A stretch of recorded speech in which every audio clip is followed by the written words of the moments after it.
Aquí habla nuevamente la ira de Dios y la venganza que va a hacer con todos sus enemigos.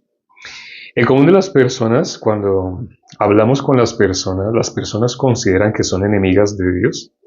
Las personas consideran que no son enemigos. Tal vez otros serán enemigos de Dios, pero las personas piensan cada uno, cada quien, como dice la Biblia, dice, hay camino que al hombre le parece derecho en su propia opinión, pero su fin es camino de muerte. El camino para el hombre parece derecho, ¿no? A nuestro punto de vista, todo lo que hacemos nos parece correcto. Pero ¿el ser humano se ve como enemigo de Dios? No, no se ve. Yo estuve en 6, que se conocen como iglesias, delante de los hombres, y en todas yo estaba seguro de algo. Yo estaba seguro que era hijo de Dios. No había recibido la salvación y faltaba bastante tiempo para que recibiese la salvación. Pero cuando por fin recibí la salvación, supe que cuando yo me consideraba hijo de Dios, cuando yo me consideraba así estar con Dios, yo estaba en contra de Dios. Pero uno lo puede ver, en modo natural el ser humano no ve así. ¿Por qué dice la Biblia? Mateo capítulo 7, versículo 13. Dice que nos esforcemos a entrar por la puerta estrecha, porque ancho es el camino y espacioso el que lleva a la perdición. Miremos Mateo 7, versículo 13. Voy a colocar acá la cinta. Mateo capítulo 7, versículo 13. Mateo 7, 13. Mateo 7, 13. Mateo 7, 13. Dice, entrad por la puerta estrecha, porque ancha es la puerta y espacioso el camino que lleva a la perdición, y muchos son los que entran por ella. ¿Dónde va la mayoría? La mayoría, ¿por dónde va? Por una puerta por donde están yendo los demás. Cuando anunciamos el Evangelio, la gran mayoría no lo conoce y no lo puede recibir, no puede. No es que no quieran, es que no pueden. Los videos que hemos hecho últimamente en TikTok hablan sobre una pregunta, la pregunta que les decimos a las personas. ¿Qué pregunta? ¿Jesús quitó el pecado del mundo? Esa pregunta, ¿no? Pero las personas, ¿cómo contestan? Entonces ya han habido divisiones. Hay algunos que han dicho, sí, Jesús lo quitó. Cuando alguien dice así, pues me sorprende. Y le digo, bueno, si lo quitó, si tú estás en el mundo y Jesús quitó el pecado del mundo, pues tú no puedes pecar, ¿cierto? A esa ya no, ya hasta ahí no contestan. Me contestan, sí lo quitó, ¿por qué? Porque ven y hasta me colocan el versículo, Juan 1:29. ¿Qué dice Juan 1:29? Cuando Juan el Bautista vio que venía Jesús y le dijo, he aquí el Cordero de Dios que quita el pecado del mundo. Entonces me mandan ese versículo y me dicen, claro que lo quitó, porque en la Biblia dice, y me mandan ese versículo. Pero cuando les digo, bueno, si Jesús lo quitó, gloria a Dios que tú lo crees, ya que Jesús lo quitó, eso significa que tú no puedes pecar. Porque si Jesús quitó el pecado del mundo, vamos a hacer un simulacro. Digamos que este celular es el pecado. Vamos a hacer. ¿Y el pecado dónde está? En el mundo. Vamos a poner como la Biblia, como si la Biblia fuera el mundo. Entonces, la tierra estaba llena de pecado, ¿cierto? Pero entonces, ¿qué dice en la Biblia? Que Jesús a eso venía, a quitar el pecado del mundo. Hay varios versículos que dicen que ya Jesús terminó con el pecado, que Jesús efectuó la purificación de nuestros pecados, pero él a que venía a quitar el pecado del mundo.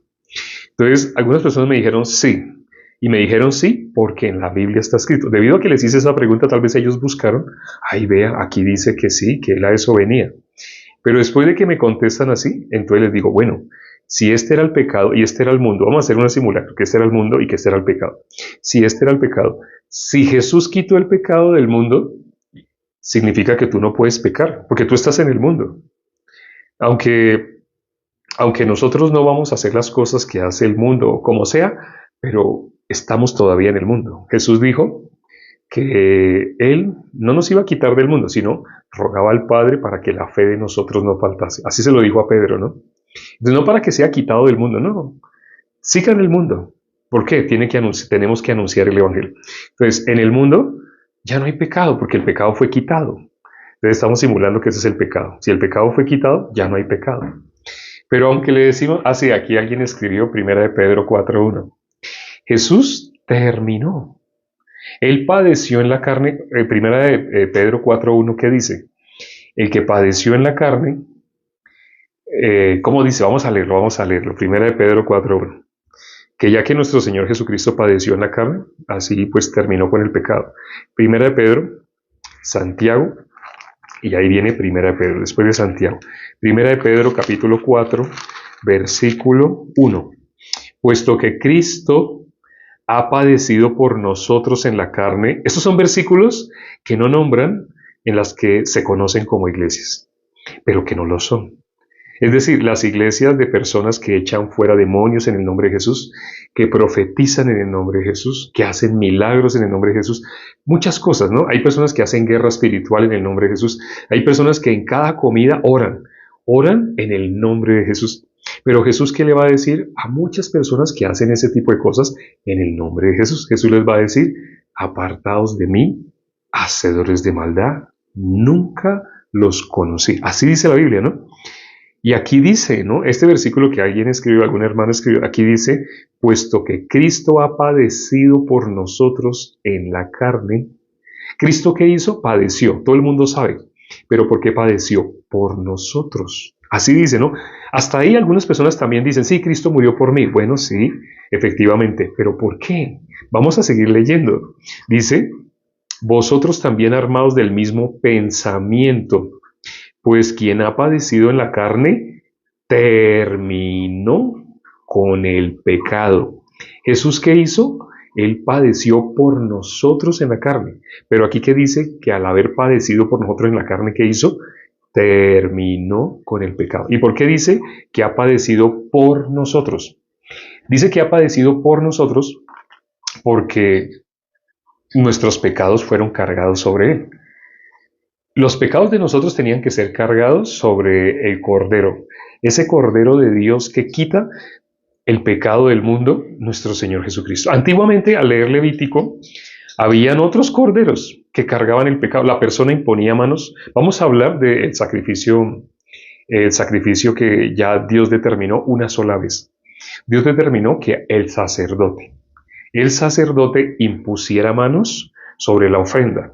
Entonces él imponía manos sobre ese animalito y ese animalito tenía después que ser degollado. Pero cuando él imponía manos, los pecados de todo Israel pasaban a ese animalito. Cuando el sacerdote imponía manos. De los pecados de todo Israel, algunas personas no sabían lo que estaba haciendo el sacerdote. El atrio, no sé si este vocabulario que voy a usar, no sé si lo conozcan muchos, pero si no, no importa, me pueden hacer preguntas por el interno. El atrio es la parte externa del tabernáculo. El tabernáculo tiene un lugar santo, un lugar santísimo, y tiene un espacio para hacer la ofrenda. Entonces, en el atrio, donde había tierra, así había un espacio grande, ahí es donde se hacía ahí estaba el altar del holocausto.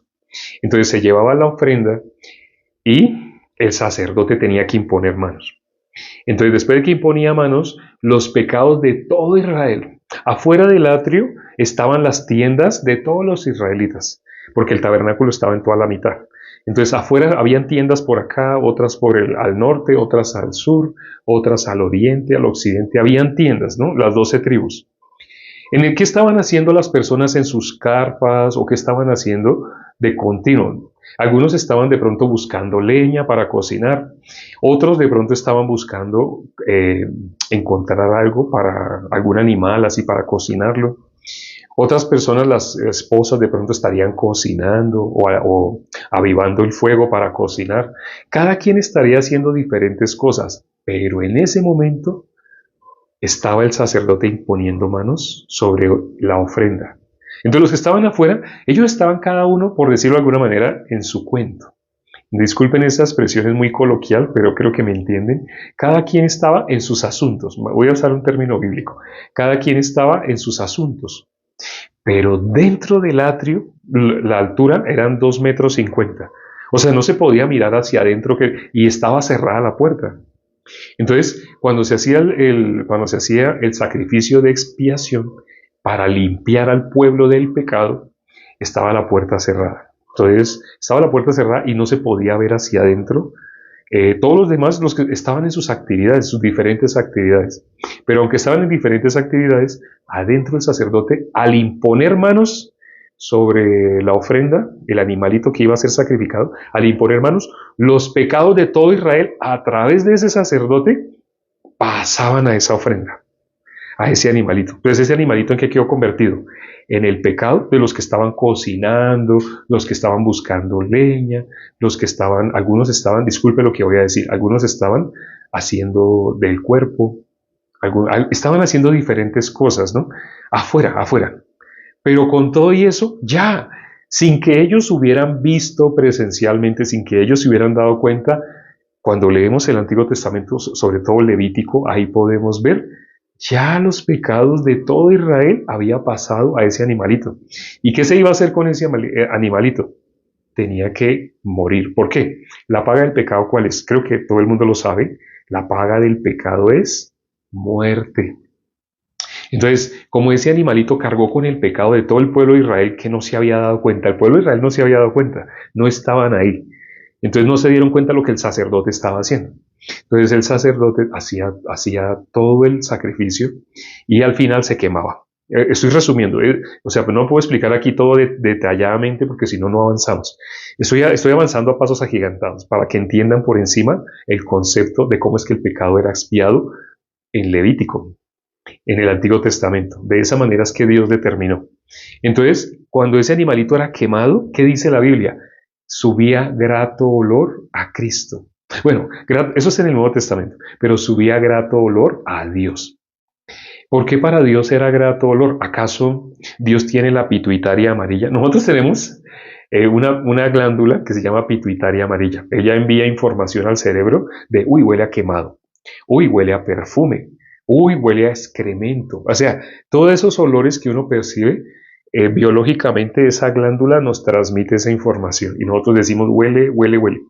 ¿Acaso cuando dice grato olor a Dios, el que esa ofrenda fuera quemada, acaso está diciendo que Dios tiene pituitaria amarilla? O sea, tiene un cuerpo así como el que tenemos. No.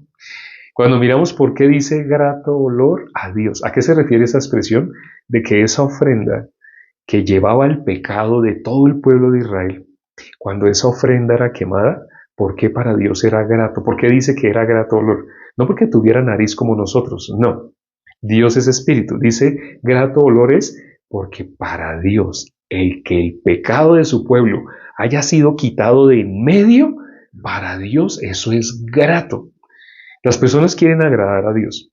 Una forma de agradar a Dios, ¿cómo es? Siendo libre del pecado. Ahora, ¿se puede ser libre del pecado de cualquier manera?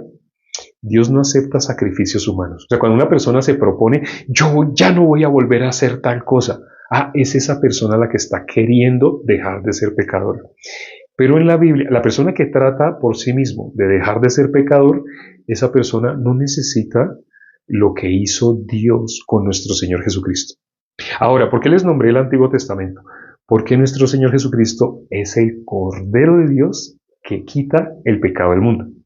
Es decir, eso que se hacía en el Antiguo Testamento para expiar el pecado era temporal, porque lo hacía el hombre. Cuando lo hacía el ser humano, otra vez tenía que volverlo a hacer. Otra vez. Entonces el sacerdote había hecho eso, sí. Pero entonces ya ellos fueron libres del pecado y no iban a volver a ser pecadores. Sí iban a volver a ser. ¿Por qué? Porque lo hacían los hombres. Cuando el ser humano es el que trata de solucionar el problema del pecado, otra vez va a volverse a convertir en pecador. Porque es el hombre el que lo hace. Lo que el hombre hace tiene límite. Lo puede haber iniciado acá y puede que la persona diga nunca más, no, lo va a volver a hacer. Las personas que se han propuesto, han hecho un pacto. Yo lo hice. Estando en esas, cuando yo pensaba que yo podía ser libre del pecado por mí mismo, porque yo desconocía el corazón de Dios. Aunque había leído, pero yo no conocía el corazón de Dios, porque en esos lugares lo que me enseñaban y lo que yo escuchaba era cosas de hombres, interpretación humana de la palabra de Dios. Pero cuando conocí a alguien que ya había sido libre del pecado una vez y para siempre, esa persona me empezó a explicar.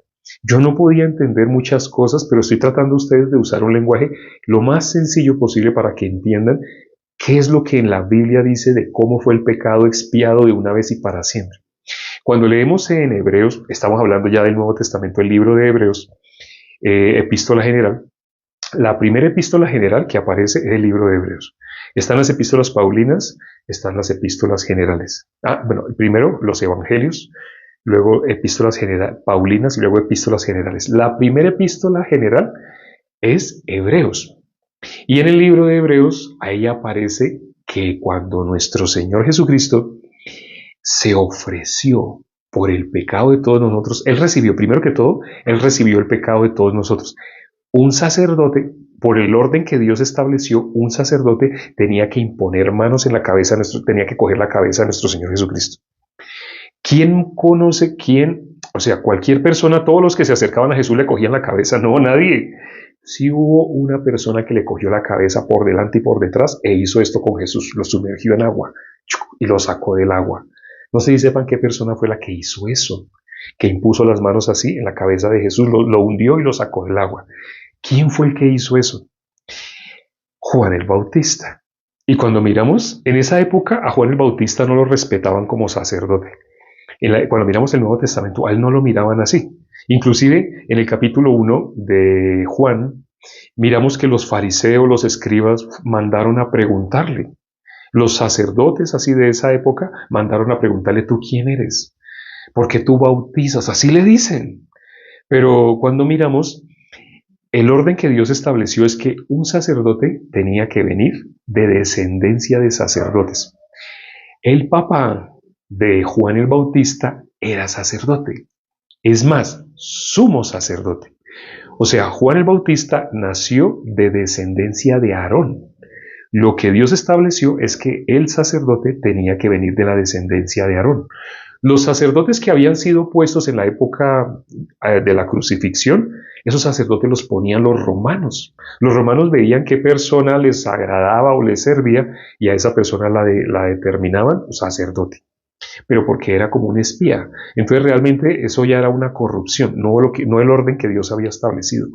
Pero había alguien que sí era sacerdote delante de Dios. ¿Quién es ese que era sacerdote de la tribu de Leví? Sí, de la tribu de Leví. Yo dije otra tribu, no sé si mencioné, porque veo que escribieron de la tribu de Leví. Yo mencioné otra tribu, bueno, si mencioné otra tribu, de la tribu de Leví. El sacerdote tenía que venir de la tribu de Leví. entonces Juan el Bautista sí venía por la descendencia de Leví, sí venía por la descendencia de sacerdotes. Y más, su padre era sumo sacerdote. Entonces, realmente Juan el Bautista era la persona que en la época de la crucifixión era la persona que podía imponer manos en la cabeza de nuestro Señor Jesucristo. Por eso cuando nuestro Señor, no sé si ustedes se han fijado esta escena, cuando llega nuestro Señor Jesucristo delante de Juan el Bautista a decirle que bautízame, Juan el Bautista sabía quién era. Ahora, hago esta pregunta. ¿Saben por qué Juan el Bautista sabía quién era nuestro Señor Jesucristo? O sea, cuando llegó nuestro Señor Jesucristo, ¿el qué le dijo? Yo no soy digno ni siquiera de desatar la correa del calzado. Pero usted viene a que yo le diga, a que yo lo bautice. Yo soy el que necesito ser bautizado por usted. Y usted viene a que yo lo bautice. No sé si se acuerdan de esa escena. Juan el Bautista, porque tenía el Espíritu Santo. Excelente, la respuesta la contestó Sebastián. Juan el Bautista, él fue lleno del Espíritu Santo desde el vientre de su madre. Cuando él era todavía un feto, él fue lleno del Espíritu Santo. En esa época nadie cumplía el requisito que cumplía Juan el Bautista. Ahora, en esa época, hago esta pregunta. Ya creo que los hermanos van a saber la respuesta. Jesús dijo que entre todos los que nacen de mujer no se había levantado ninguno mayor que Juan el Bautista. Ahora les pregunto, ¿sí saben por qué no se había levantado ninguno mayor que Juan el Bautista? Creo que ya saben. ¿Por qué no se había levantado en esa época? Entre todos los que habían, no había nadie que cumpliera el requisito que cumplía Juan el Bautista. Porque él era, entre todos los hombres, porque él era el mayor. ¿Por qué era él el mayor? Dios se lo reveló, el último sacerdote levita. No, lo dijo Sebastián, no sé si se dieron cuenta. Sebastián dio la respuesta. Porque era el mayor. Entre todos los que habían ahí, él era especial, diferente. Él tenía algo que los demás no tenían. Por el Espíritu Santo. Bien, lo dije bien. Porque él tenía el Espíritu Santo.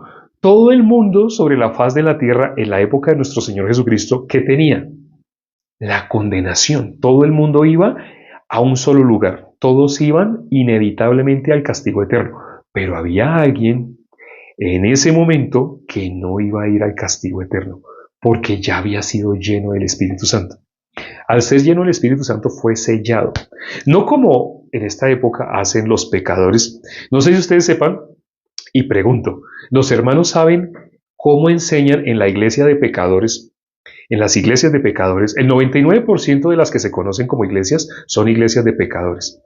Y se sustentan en que, Jesús vino por los pecadores. Le decimos, sí, pero Él vino por los pecadores porque Él puede justificar. ¿A quién puede justificar? A los pecadores. Pero las personas piensan pecadores desde otro punto de vista, no bíblico. Las personas piensan que son pecadores y que siendo pecadores van a ir al cielo. No sé si sabían eso, pero las personas se consideran así, que son pecadores y que así siendo pecadores van a ir al cielo. Esas personas no conocen lo que dice la Biblia. El pecador inevitablemente va al castigo eterno. Eso no lo enseñan en las que se conocen como iglesias porque hacen que las personas se sientan hijos de Dios aún siendo pecadores. Es el engaño más grotesco que se puede hacer para que las personas mueran sin la salvación, sin alcanzar la salvación. Entonces, él era justo, efectivamente. ¿Por qué entre los que habían nacido de mujer? ¿Por qué Juan el Bautista era el mayor? Porque era justo. No sé tú dónde estés, en qué ciudad estés, quienes han recibido la salvación. Hablo con los hermanos. Disculpen que por un rato solo voy a hablar de los hermanos. Los hermanos que hay en este momento conectados han recibido la salvación. ¿Y cómo han recibido la salvación? Son justos. Algunos en su ciudad son los únicos. Algunos en la ciudad en la que se encuentran son los únicos que han recibido la salvación, que han creído el Evangelio porque Dios les ha permitido esa misericordia. En esa ciudad no hay nadie más grande, no hay nadie más grande que ese hermano que recibió la salvación. Hay hermanos que están en un pueblo, hay hermanos que están en una ciudad muy pequeña. Por ejemplo, en Argentina, en Juan Puyol, en la provincia de Corrientes, la capital es Corrientes, queda por aquí arriba. Y por aquí abajito, abajito, Buenos Aires queda por acá. Y en esa provincia de Corrientes, aquí queda Corrientes capital. O sea, Corrientes se llama la provincia y Corrientes se llama la capital, Corrientes capital. Entonces se dice Corrientes capital o Corrientes refiriéndose a la provincia. Pero aquí abajito hay un pueblito de menos de 3.000 personas. Ese pueblito se llama Juan Puyol. Ahí hay una hermana que es salva. Una hermana que es salva. Entre esas casi 3.000 personas, ¿quién es? ¿Quién es la persona más grande en esa ciudad? La hermana que es salva. Por eso, no sé si sabían eso, pero los hermanos que ahorita se están dando cuenta, debido a que Jesús dijo que no hay nadie más grande, entre los que nacen de mujer, no se había levantado nadie más grande, porque era el primero que estaba lleno del Espíritu Santo. Ahora, los hermanos que han recibido la salvación, los hermanos que pueden anunciar el Evangelio, no sé si experimentaron antes, en las que no son iglesias o las iglesias de pecadores, experimentaron emociones, hacerles creer que el Espíritu Santo era algo que se siente. Y esa es la expresión que más se usa en las iglesias de pecadores es sentir. Es la palabra que más se usa en las que no son iglesias delante de Dios. Tú sientes la presencia. No. El Espíritu es Espíritu, no tienes que sentir. ¿Cómo una persona es llena del Espíritu? Jesús dijo, las palabras que yo os he hablado son Espíritu y son vida. ¿Qué es lo que la gente no puede creer? Que Jesús quitó el pecado del mundo. ¿Lo puede creer? No lo puede creer. El mundo no lo puede creer. Cree cualquier cosa, menos que Jesús quitó el pecado del mundo. Pueden creer en milagros, pueden creer en señales, en algo que sintieron. Todo eso lo pueden creer. Pero lo que no puede creer el ser humano es Jesús quitó el pecado del mundo. Eso no lo puede creer. Eso. La gente se rehúsa. No les digo que en ese video que subimos hace poco, a varias personas, así que se contactaron conmigo, entonces yo les hacía la pregunta, porque no me la contestaban, sino hablaban de otra cosa, y yo les colocaba la pregunta que se hace en el video. ¿Jesús quitó el pecado del mundo? Les hacía la pregunta, ¿Jesús quitó el pecado del mundo? Y algunos se demoraban un día así, pero me contestaron. Sí, algunos me dijeron sí, porque en la Biblia dice que a eso venía. Entonces les digo, bueno, si Él lo quitó, si Él quitó el pecado del mundo, significa que tú no eres pecador, porque tú estás en el mundo. Imagine, aquí hay letras, ¿no? Se ven letras. Imagine que cada letra es una persona, cada letra. Entonces, si tú estás en el mundo y el pecado fue quitado del mundo porque Jesús lo quitó, ¿cómo tú puedes ser pecador? Pero eso no entra en la lógica de las personas porque las personas tienen una idea. Yo soy pecador porque digo mentiras. Yo soy pecador porque hasta con los pensamientos, con la vista. Las personas que se expresan así no pueden recibir lo que está escrito en la palabra. Pero entonces pecado no.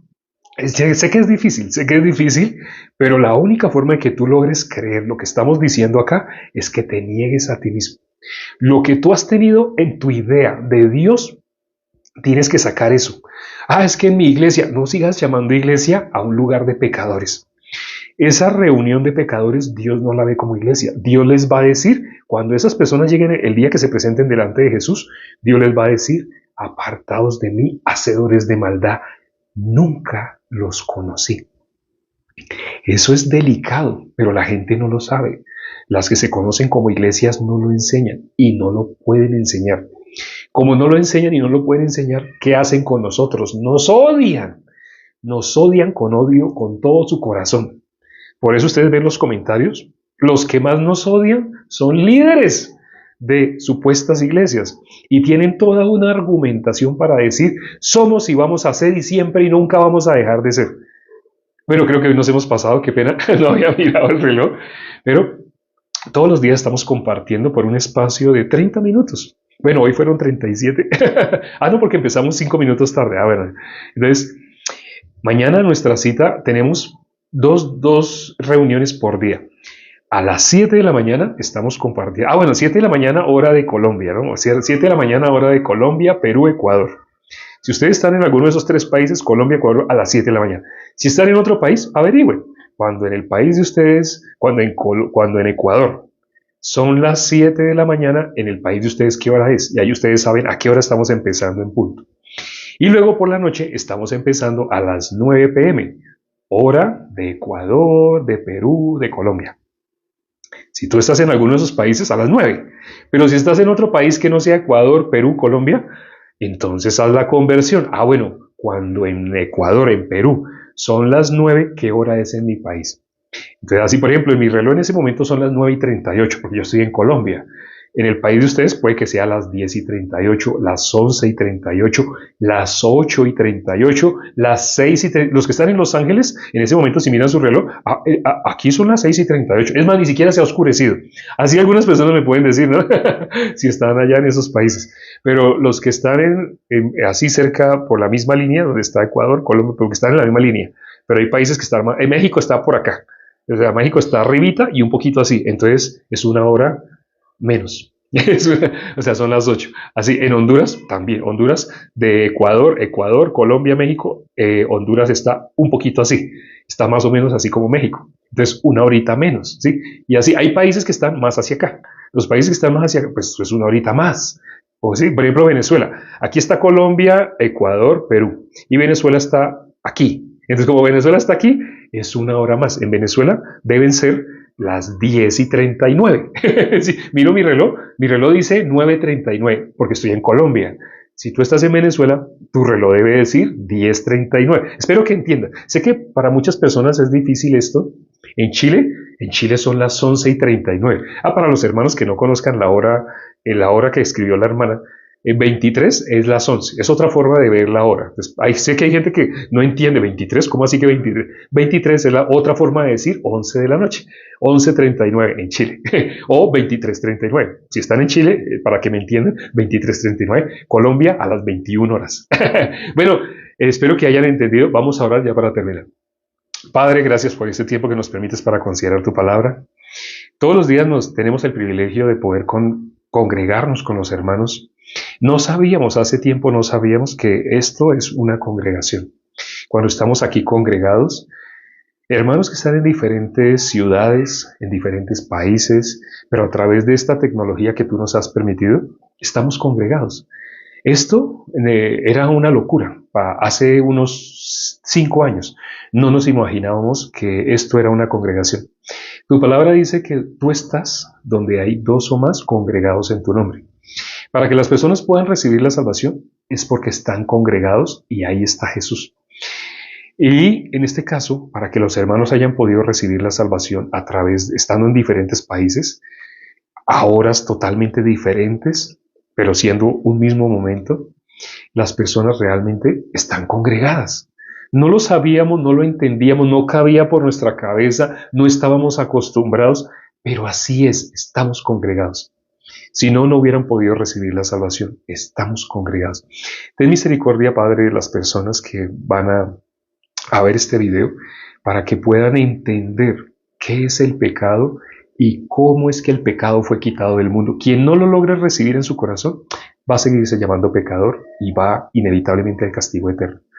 Porque el que muera siendo pecador inevitablemente está muerto. Delante de Dios está muerto, no ha recibido la vida. Ten misericordia, Padre, de las personas que se han conectado y sobre todo los que tengan afán y quieran entender ya.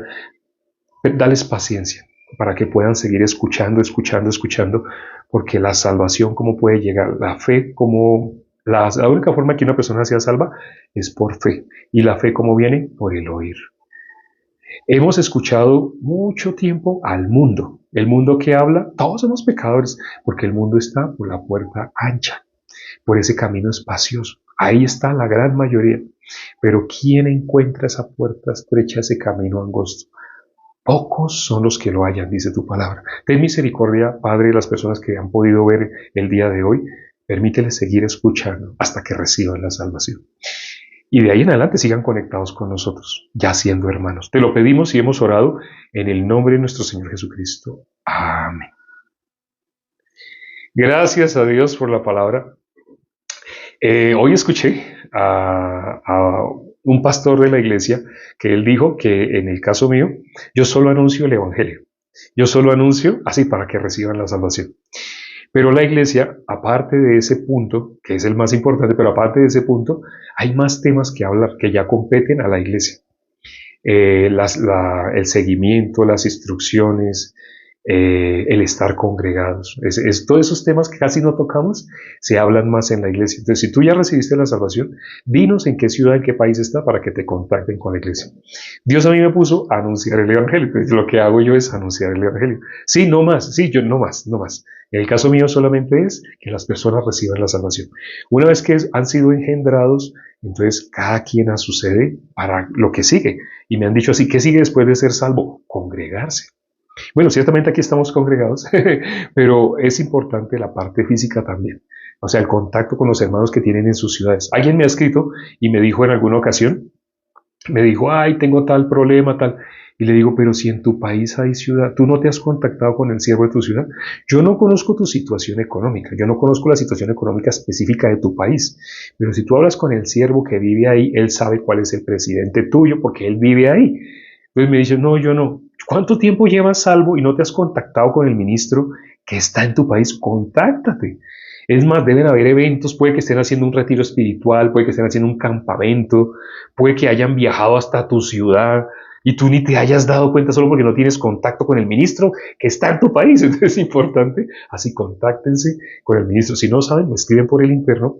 Aquí no puedo dar esa información, pero por el interno me escriben y me dicen, en mi país, yo estoy en tal ciudad, así yo te digo, sí, ahí se ve la iglesia. El pastor se llama así, te doy el número telefónico para que hables directamente con él. Mañana nos vemos, ya para que no se haga más largo el día de hoy, nos vemos mañana, dentro de pocas horas, dentro de 9 horas, estamos nuevamente acá compartiendo. Chao.